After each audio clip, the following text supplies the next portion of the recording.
আসসালামু আলাইকুম। শুরু করছি আমি পদ্মজা উপন্যাসের ৬৭তম পর্ব।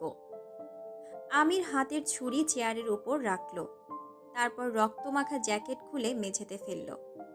পদ্মজা ভয়ে মিইয়ে গেছে, অস্বাভাবিকভাবে ফোপাচ্ছে। খলিল যত দ্রুত সম্ভব জায়গা ছেড়ে চলে গেলেন। মজিদ তীব্র বিরক্তিতে চোখ মুখ কুঁচকে বিকৃত রূপ ধারণ করলেন।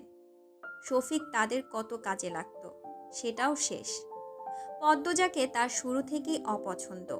মেয়েটার রূপের আড়ালে তিনি আগুন দেখতে পান, যে আগুন আমিরকে ঘায়েল করে তাদের নিঃশেষ করে দিবে। কিন্তু এই মুহূর্তে আমিরকে কিছু বলে লাভ নেই, পরে সময় করে বোঝাতে হবে। মাথায় অনেক চিন্তা নিয়ে তিনিও জায়গা ত্যাগ করলেন। আমির তার গায়ের শার্ট খুলে হাত মুখের রক্ত মুছে পদ্মজার দিকে এগিয়ে আসলো। পদ্মজা আমিরের দিকে তাকানোর সাহস অবধি পাচ্ছে না। সে খুনের দৃশ্যটি বারবার দেখছে। মনে হচ্ছে এই বুঝি আমির তার চোখ দুটি। না, ভাবা যাচ্ছে না। পদ্মজা নিঃশব্দে কাঁদতে থাকলো। আমির ছুতেই দূরে সরে যাওয়ার চেষ্টা করে। আমির 2 সেকেন্ডের জন্য থামে, তারপর জোর করে পদ্মজাকে বসালো। পদ্মজার হাত পায়ের বাঁধন খুলে দিল। সঙ্গে সঙ্গে পদ্মজা বিছানার এক কোণে চলে গেল। সে স্থির হতে পারছে না। তার মন শরীর ভীষণভাবে অস্থির হয়ে আছে, মানসিকভাবে ভেঙে পড়েছে।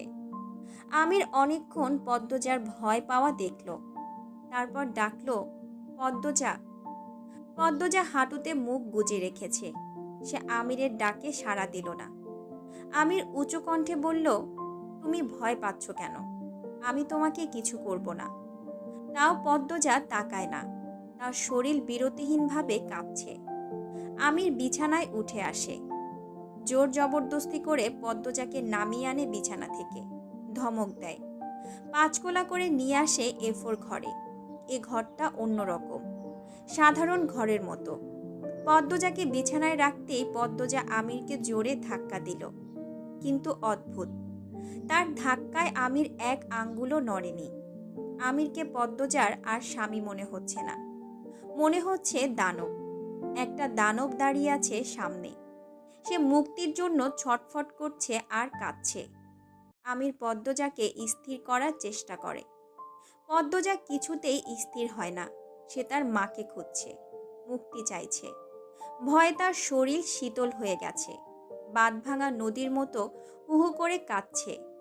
আমিরের ধৈর্য ভেঙে যায়, জোরে ধমকে ওঠে, কান্না থামাও, থামাও বলছি। পদ্মজা কান্না থামানোর চেষ্টা করে, ভয়ার্ত চোখে আমিরের দিকে তাকায়। আমির আসার সময় আরভিদকে দেখেছে। আরভিদের হাতে একটা ব্যাগ ছিল। সে পদ্মজাকে রেখে দরজার কাছে এসে আরভিদকে ডেকে ব্যাগ নিল। ব্যাগে পদ্মজার ওষুধপত্র, শাড়ি, ব্লাউজ, সোয়েটার, শাল রয়েছে। যখন বের হয়েছিল তখন বাইরে লতিফা দাঁড়িয়েছিল। ফরিনা পাঠিয়েছেন পদ্মজার খোঁজ নিতে, নয়তো তিনি খাবেন না। তাই লতিফা বাধ্য হয়ে এসেছিল। আমির লতিফাকে দেখে রেগে যায়, লতিফাও ভয় পেয়ে যায়। তবে আমির রেগে কিছু বলল না, শুধু প্রশ্ন করল কেন এসেছে। তারপর উত্তর দিয়ে দিল, পদ্মজা ভালো আছে। একটা ব্যাগে যেন পদ্মজার দরকারি জিনিসপত্র দিয়ে দেওয়া হয়। শেষ রাতে যেন বাড়ির পেছনে অপেক্ষা করে। আর 2 দিন থাকা হবে এখানে। 2 দিন পদ্মজাকে চোখের আড়াল করা যাবে না। লতিফা শেষ রাতে ব্যাগ নিয়ে আসে। আমির লতিফার কথা ভুলে যায়। তারপর যখন মনে পড়ে আরভিদকে পাঠায়। আমির ব্যাগ থেকে শাড়ি, ব্লাউজ বের করে বিছানার এক পাশে রাখল। পদ্মজাকে বলল, তখন বমি করেছ, এখন আবার রক্ত লেগেছে, পাল্টে নাও। আমিরের কণ্ঠ স্বাভাবিক। কিছু মুহূর্ত আগের ঘটনার কোনো ছাপ নেই তার মুখে। সে পদ্মজার জবাবের জন্য অপেক্ষা করে। পদ্মজা জবাব দেয় না। তার ফোপানো ধীরে ধীরে কমে আসে, ফিরে আসে তার স্থির স্বভাবে। পদ্মজার গাল থেকে রক্ত ঝরছে। আমির তুলা এনে কিছুটা বিছানায় রাখল, আর কিছুটা দিয়ে পদ্মজার গালের রক্ত মোছার জন্য পদ্মজার এক হাত ধরে তার দিকে ফেরানোর চেষ্টা করতে চাইল। তখনই পদ্মজা ছ্যাদ করে উঠে দূরে সরে যায়। চোখ বড় বড় করে বলল, দূরে থাকুন। রক্ত ঝরছে তো। আমারটা আমি দেখে নিতে পারবো। পদ্মজা বাকি তুলাটুকু নিজের গালে চেপে ধরল। আমিরের আর কি বলার, সে পদ্মজার সাথে কথা বাড়ানোর সাহস পায় না। বিছানার চেয়ে অনেকটা দূরে গিয়ে কাঠের চেয়ারে বসলো। দুইজন দুই দিকে বসে থাকে চুপচাপ। নিস্তব্ধ শান্ত পরিবেশের জন্য পদ্মজার নিঃশব্দে কান্না করাটা শুনতে পাচ্ছে আমির। সে কথা বলতে গিয়ে দেখল আর কথা ফুটছে না। আরো দুইবার চেষ্টা করার পর কথা ফুটল। কি করবে ভেবে পাচ্ছে না। অসহায় মনে হচ্ছে নিজেকে। পদ্মজা আগুন দৃষ্টি নিয়ে তাকালো। কটাক্ষ করে বলল, আনন্দ হচ্ছে আপনার? আনন্দ হওয়ার কি আছে? কিছু নেই না। ওই লোকটিকে খুন করে নিজেকে ভালো প্রমাণ করার চেষ্টা করছেন। নিজেকে ভালো প্রমাণ করার চেষ্টা করলে তোমার কাছে ভালো হতে পারবো? পদ্মজা থমকালো। সময় নিয়ে বলল, আপনি আমার মাকে খুন করতে চেয়েছেন। আপনি আমাকে একটার পর একটা মিথ্যা বলেছেন। আর অন্যদের সাথে নৃশংসতার কথা না হয় বাদই দিলাম, তারপরও আমি আপনাকে ভালো মনে করব? সেটাই তো বললাম। তীব্র ঘৃণায় পদ্মজা মুখ ফিরিয়ে নিল। আমির বলল, এসব কে বলেছে? মিথ্যে তো বলেনি। রিদওয়ান, সত্য তো। আমির উত্তর দিল না। পদ্মজা বলল, আমার নিজেকে নর্দমার কীট মনে হচ্ছে। আপনার মতো একটা মানুষের সাথে এতদিন বসবাস করেছি আমি। গোসল করে পরিষ্কার হয়ে যাও। মজা করছেন? না। তারপর তো ঠিকই ছুবেন, জোর করে অপবিত্র করে দেবেন। পুরুষ তো আপনি। পেরে উঠবে না কোনো নারী। নারী তো ভোগের জিনিস, ভোগ করে ফেলে দেওয়ার জিনিস। আমিরের কপালে ভাঁজ পড়ে। বলল, কবে তোমাকে জোর করেছি? আপনাকে ভালো মানুষ ভেবে, স্বামী ভেবে কখনো জোর করার সুযোগ দেইনি। ভালোবেসে না? দয়া করে ভালোবাসার নাম মুখে নিয়েন না। আমার রূপে পাগল আপনি। আমার মতো সুন্দর মেয়ে আপনি দুটো দেখেননি, এজন্য রেখে দিয়েছেন। বিয়ে করেছেন, হালাল সনদের অধিকারে ভোগ করেছেন। আমার এই সৌন্দর্য যদি না থাকতো কবেই ছুড়ে দিতেন আবর্জনায়। রূপ নিয়ে অহংকার করছো? পাগল হয়ে গেছো তুমি। তাই করছি। আপনার ভাই রিদওয়ানের মনোরঞ্জনের জন্য আমাকে তুলে আনতে গিয়েছিলেন। নিজের বউকে অন্যজনের ভোগের জন্য আনতে গিয়েছিলেন। আমির হাসল। এসে বলল, তখন তুমি আমার বউ ছিলে, দেখার পর হয়েছ। আমিরের হাসি পদ্মজার রাগ আরো কয়েক গুণ বাড়িয়ে তুলল। আমার এই সুন্দর মুখ না থাকলে আমার জায়গা কি আপনার বিলাসবহুল বাড়িতে হতো, স্থায়ী রক্ষিতা হিসেবে?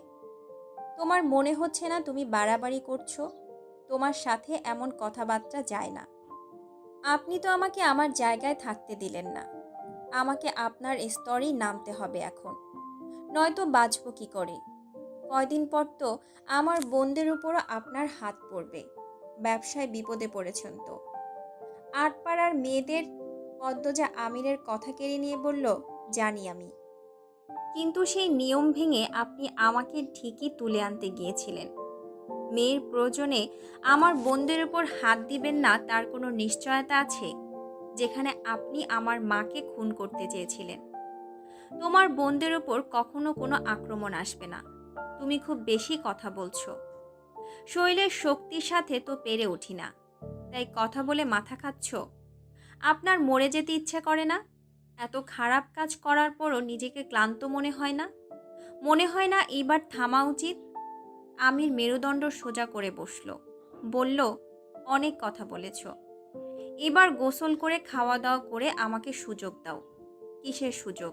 তোমাকে বাধার। আমাকে বের হতে হবে আবার।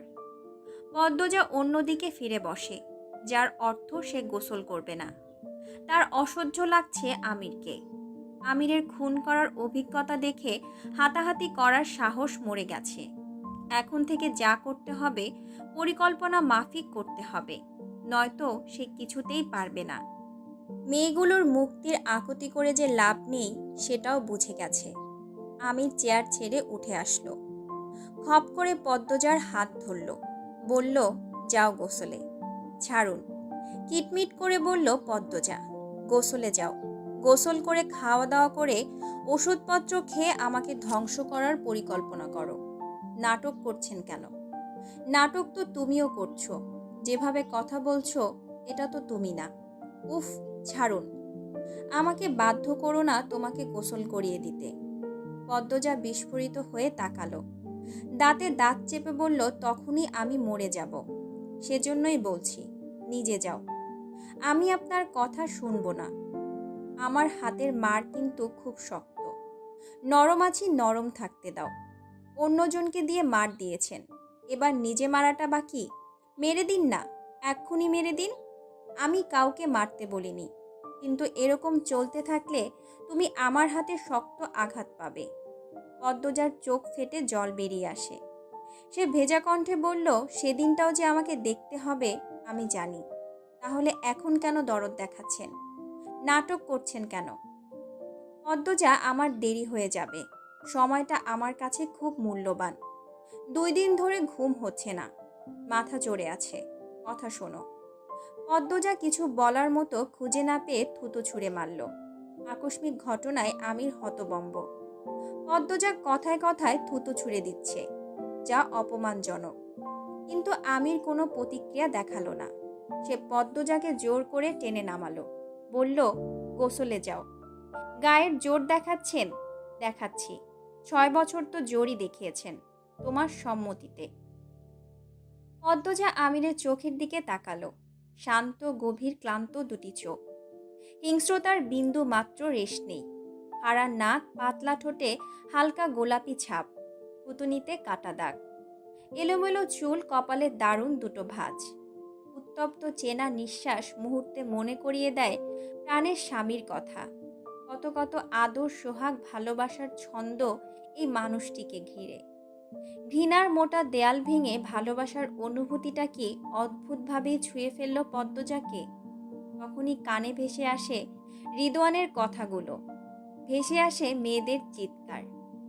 চোখের সামনে রঙিন পর্দাটা সরে গিয়ে হয়ে ওঠে কর্থি। পদ্মজা চাপা স্বরে আমিরকে জানায়, শেষ অবধি আমি পদ্মজাই থাকবো।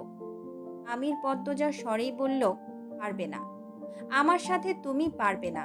বিশ্বাস করো, গায়ের জোরে বুদ্ধির খেলায় আমার সাথে পারবে এমন মানুষ জন্মিয়েছে সেটা আমি বিশ্বাস করি না। তবে কোনো অনুভূতি জন্মালেও জন্মাতে পারে। আমিরের শেষ কথাটা দেয়ালে দেয়ালে প্রতিধ্বনি তোলে। কোনো অনুভূতি কি তরোয়ালের চেয়েও ধারালো হয়? সত্যি কি অনুভূতি কারো ধ্বংসের কারণ হতে পারে? তাহলে সে অনুভূতি পদ্মজা কোথায় পাবে? যে অনুভূতি দিয়ে আমিরকে নিঃস্ব করে মৃত্যুর দুয়ারে পাঠানো যাবে। শেষ হবে 200 বছরের পাপ। আমিরের পদ্মবতী হয়ে উঠবে শুধুমাত্র পদ্মজা।